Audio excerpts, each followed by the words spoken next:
Hello, I'm here with Professor Philippa Maddern of the University of Western Australia. Professor Maddern is the director of the Centre for the History of Emotion at the University of Western Australia. She is a distinguished medievalist, an historian specializing in the 15th century. That's right. She has published extensively on medieval culture and history, especially on the 15th century.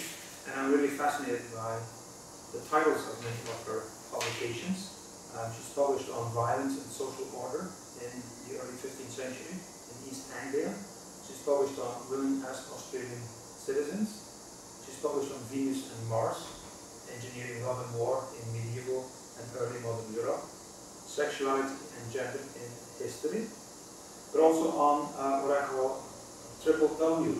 I don't mean the World Wide Web, I mean weather, war, and witches, sign and cause in 15th century English vernacular chronicles. Excellent article also. Today we're going to speak with Professor Maddern about the work done by the ARC Center of Excellence for the History of Emotions. It's, from our point of view in Taiwan, it's an enormous project because in Taiwan we do not have centers which are as, I would say, broad in their scope and also not as well funded. Because this is an enormous project, and it is also a project which not only involves Australian scholars, but scholars from Europe, from the United Kingdom, continental Europe, but also from the United States, and in fact from around the world. And very interestingly, in Taiwan we have begun to link up just a little bit with this research network, and hopefully there will be more contacts in the years to come. I noticed that the project is introduced on a University of Western Australia website as follows, and this is Professor Maddern herself speaking. Emotions shape our mental, physical and social well-being. Our research will illuminate this crucial aspect of Australia's cultural and social heritage and invigorate Australian culture through major reflective performances in drama, opera and art. What I notice here, Professor Maddern, is the focus on Australian identity and the concept of an Australian cultural identity, but also Australian emotions. And that was something that surprised me a little bit because cultures are very emotionally bound. But Australia is a country which has become very bold. It has a strong European origin. Yes. But it has an Aboriginal culture. Absolutely. Which didn't used to be recognized, yes. but which has now been fully yes. recognized. And Australia has attracted immigrants from Italy, Greece, after World War II, Northern Europe, yes. but more recently also Vietnam, Cambodia, India, Pakistan, and so forth and so on. Yes. So the concept of Australian emotion has become very troubled or complicated. It has indeed, and that's one of the reasons why we included in our program a whole section of the centre called Shaping the Modern, and it's really about how Australia's European emotional heritage continues to play out in modern Australia, but also how all sections of the Australian population still have a strong emotional connection with the past, and often a strong emotional connection with the European past through the contact histories of Indigenous Australians and those Australians who come from places like Vietnam or Malaysia or Indonesia or whatever it was, because the period that we particularly studied, the period 1100 to 1800, of course, is just that period when Europeans were coming out to encounter the world of East Asia. So all Vietnamese Australians, all Indonesian Australians as it were, have in that heritage that European cultural connection, and it's often played out now in a kind of, I don't know, a sort of shared emotional attachment to a European emotional past, or a use of that European emotional past. If we're talking about Indigenous Australians, for instance, there's a wonderful artwork by an Australian artist called Gordon Bennett, and it's called Triptych, Empire, Colonisation, something, I can't remember the exact title. It's in the form of a medieval triptych painting, the three panels. The centre panel looks almost as if it's, again, in the form of a medieval painting. All medieval triptychs would have practically, or would have had a crucifixion in the centre. Yes. This one, it's as if it has the cross in the centre, but the centre of the cross, the body of Christ, is cut out. You can only see the ends of the cross. And beneath the cross, there's a set of steps and a woman kneeling there. In a medieval triptych, it would have been Mary Magdalene kneeling at the foot of the cross. In Gordon Bennett's painting, it's a portrait of his mother, who was brought up in an Australian, a white Australian mission, and cleaned the steps of that church every day of her life. So that seemed to me a wonderful example of how an Aboriginal Australian is using a very ancient European art form to produce a quite powerful, a very powerful, but quite separate emotional response in his viewers. I find that very interesting, and a very interesting sort of reflection in emotions history on that European indigenous contact period. Now, does the agenda of the centre include studying emotion not only in the Australian context, but in a sort of larger Western and global context? It's particularly... And is that why you are bringing in scholars from... Yes, it's particularly, I have to say, in a Western context. Our brief is to study the history of emotions in Europe, 1100 to 1800, and their reach into current Australian society. So that means that we do concentrate particularly on the Western history of emotions, the European history of emotions, but it includes that contact era, and we have scholars working, for instance, on the early contacts between the Dutch and the East Indies, or the English in India, and the processes of conversion, both religious and kind of cultural, that went on there, and the emotions that were involved in those processes, how emotions were mobilized, how they were used.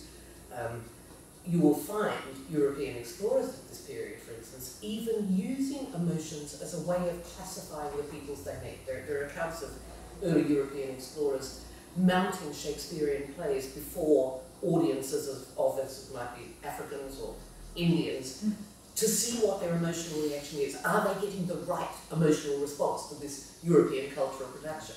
And depending on the emotional response they show, depends on how you classify them. Are they fully human?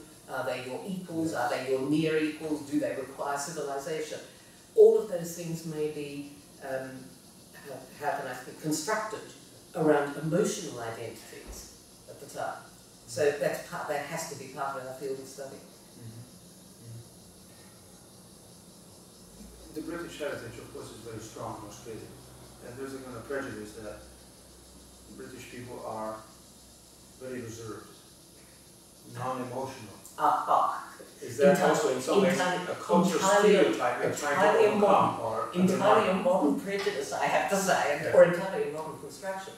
There's an Italian writing about early modern English people, and it's quite funny from our point of view, because what he describes is a highly emotional race. What he says is, you can't trust these people. They're so hail fellow well met, they're all over you. One minute they'll be slapping you on the back and treating you like their dearest friend, and then the next minute they get cross and they start to knife you in the back. He sees early modern English people as highly emotional. So even those kind of emotional stereotypes, they don't last over time. They change a lot. So the English were the Italians of the 16th century. It certainly sounds like it, yes. According to our modern stereotypes. There is a kind of prejudice, I think, that emotion is such an obvious concept and easy to define, and yet it is not. Is that something you're working on? What is a good definition of emotion? Do you have a basic working definition at this point? We've spent a lot of time thinking about this question, because you're absolutely right, Henk. It is very difficult indeed. Everybody thinks they know about emotions because we all feel them, but when you actually set out to define them, it becomes difficult. We often get people still saying to us, yes, but exactly what emotions are you studying? Are you studying anger or fear or something like that? And the answer we've had to develop to that is, that approach even is a misguided approach.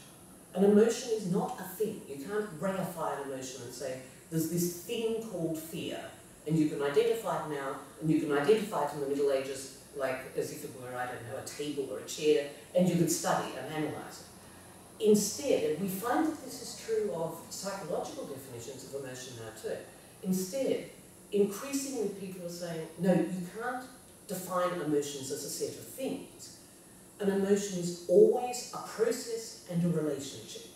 It's a process of development, of a response to some stimulus within yourself, and a modification of that response both through affective and cognitive processing until it emerges in some kind of social communication of emotion and a social use of emotion. It's a relationship between individual people, it's relationships between groups of people.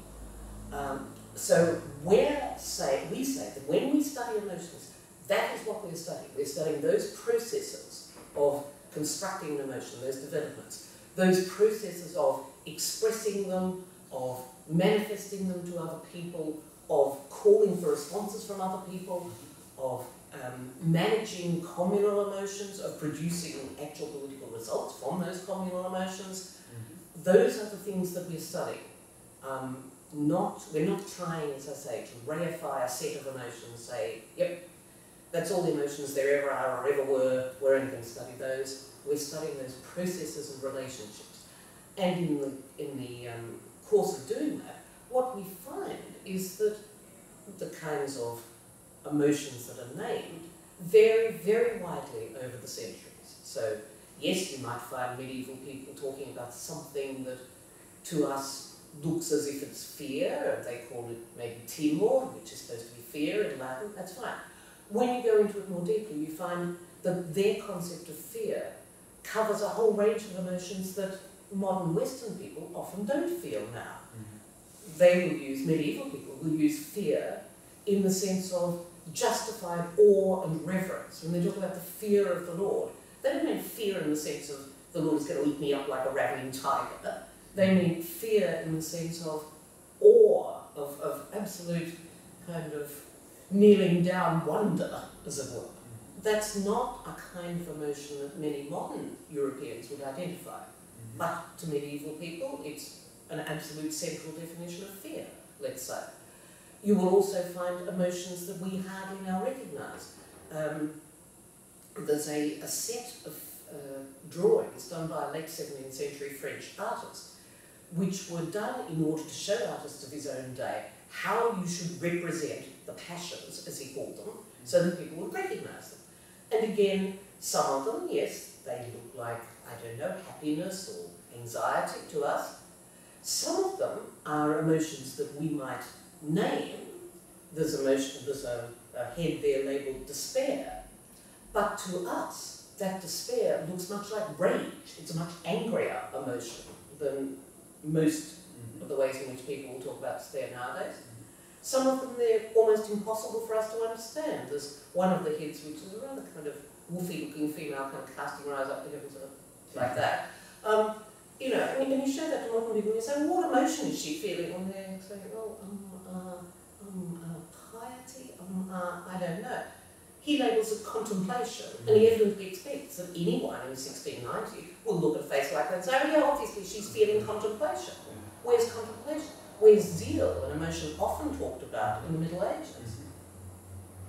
We don't name it nowadays, though I think we may possibly sometimes feel it. We just don't identify it or analyse it. So that's one of the really interesting things we're finding, that the whole ways in which our concepts of emotions change over this long history. And that leads us to think, well, they're probably going to keep on changing. You know, the future of emotions is not going to be the present of emotions. And maybe if we know more about the past of emotions, we'll be better able to handle the future of emotions. In reference to the French people, next to mind the Matin yes, tradition. exactly. We think we know how to read that. Yes. But perhaps, no, I emotions think, being very yes. different at that time, we are misreading quite a few. I think we misread a lot of the emotions history in art, in drama, in music, in the texts. At the moment, I think we're often very unsophisticated and very sort of present-centred in our readings, and it means that we just misunderstand our past, which is a great shame. This present-centred prejudice, which you refer to, is something that interests me very much. In modern times, we think we are very open about discussing emotions. Yes. And of course, we have in the historiography and in the literary histories, we have all the references to the age of sentimentalism and the romantics, who are kind of the watershed yes. in changing the culture. Of course, in Western civilization, coming from Europe, we were brought up on Goethe, the sufferings of young men. Yes. Right? But yet, you are the director of the project, and you are by training a historian of the Middle Ages. Absolutely. So this suggests that there is a very clear awareness or effort to open up the scope of the project, Absolutely, to make it much more solidly founded. Absolutely. Well, what is specifically the contribution which is expected from classicists, from medievalists, from Renaissance scholars to the project? Well, the major contribution we think will be actually to rewrite that meta-narrative of emotions history. You're right, it's been the case up till now, but, and still people often do. They talk about as if before 1800 emotions were one thing and only one thing, and then after 1800 all of a sudden they develop and become something entirely different and much more sentimental. Yes, exactly. That's right. And in fact, the more scholars are studying this, the more they're finding, firstly, that emotions change a lot between the classical and the medieval period. Of course, there are multiple continuities, but there are also big changes. One of the changes that some of our younger researchers are studying, with the help of some of our advisory board and some of our associates, is that development between which seems to take place sometime in the late classical and early medieval period, whereby emotions become strongly linked to moral qualities. They come to have a very strong moral connotation. So some emotions, like wrath or envy, are defined by the 12th century as literally mortal sins. And they're discussed as mortal sins. You don't find them nearly as much discussed in terms of kind of civic value or individual psychology, but much more in the context of salvation and devotion, a whole range of genres to do with that. And that seems to be a very different kind of discussion from what goes on in the classical era. So for a start, our meta-narrative of emotions has got to stop saying, oh yes, it was all the same before 1800, because it really wasn't, things changed. But also, it's becoming clearer and clearer that the 1800s, or the 17th to 18th century, are no longer such a clear watershed. Yes, they do start talking about emotions differently.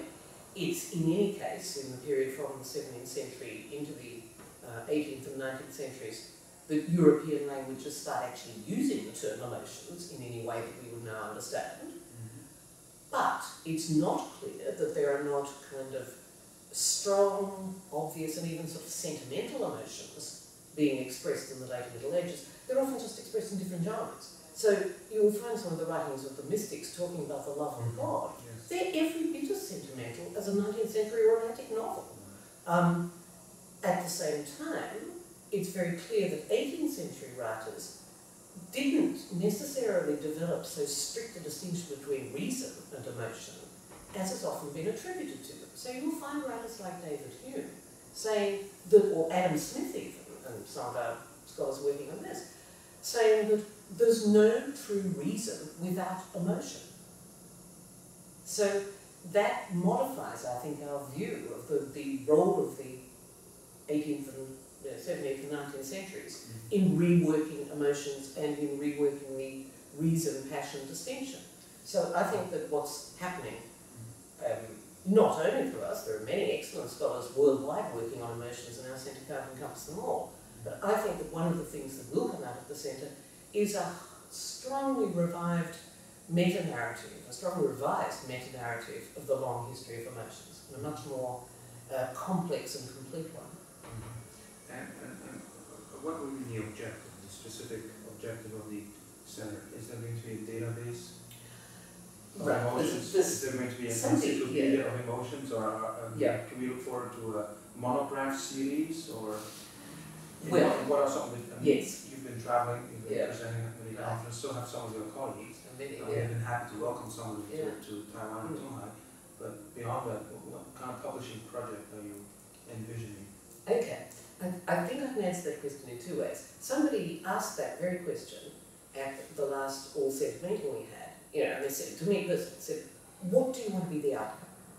Well, one of the outcomes that I would like to see, which can't be encompassed in just kind of a publication series, I would like it to be that by 2017, when our funding runs out, emotions should have become a mainstream axis of historical analysis, as gender has become so, as class has been in the past, that historians normatively investigate emotions and probably in particular what Joanna Burke has very usefully categorised as emotions work, the work that emotions do in societies and cultures and politics, that they kind of incorporate that within mainstream historical analysis. I would really like to see that.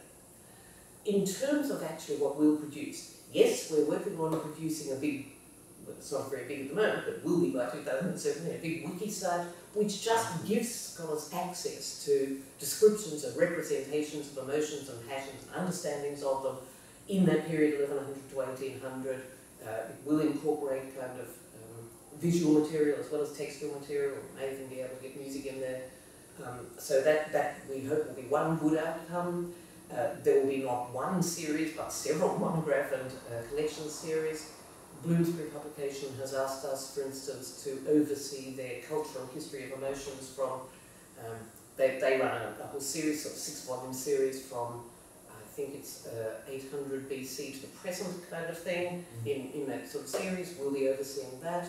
Palgrave Publishers have just started up a whole series, History of Emotion series, to which we'll be contributing volumes there.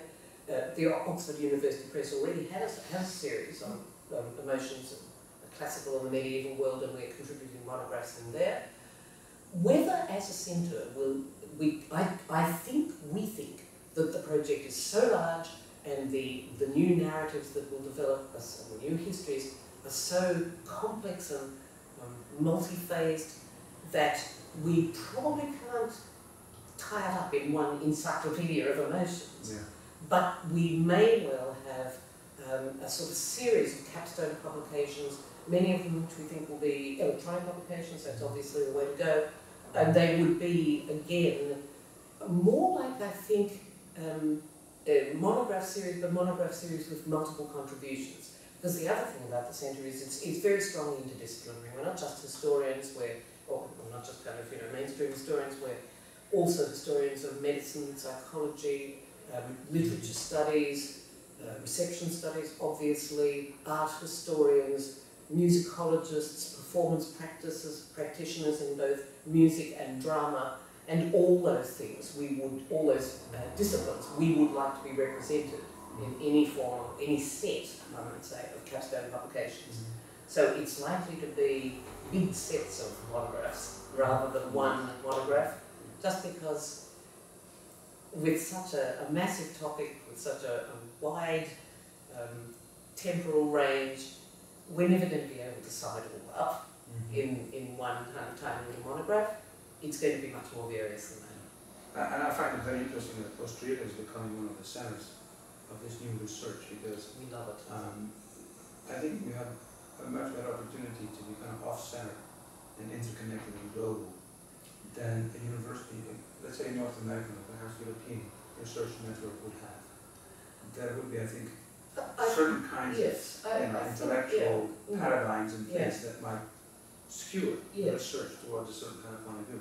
Now what I'm thinking about is what happened with the, actually what was a very, I think, important and interesting development, the work on the private life.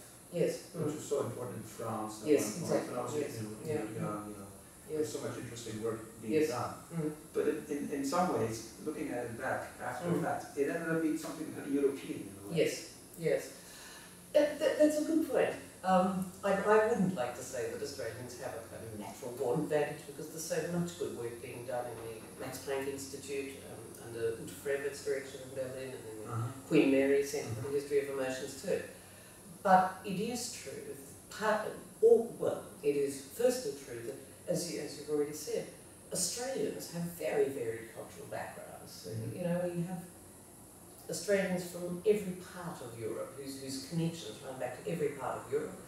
And because the Australians' academic scene has always been, small in terms of numbers worldwide, I think Australians have had a very long developed habit of trying to make the international connection, trying to link into a global academic community rather than just relying on our own person power, because it's been small in the past. It's now building up much more, but that habit of going global, I think, has served us well.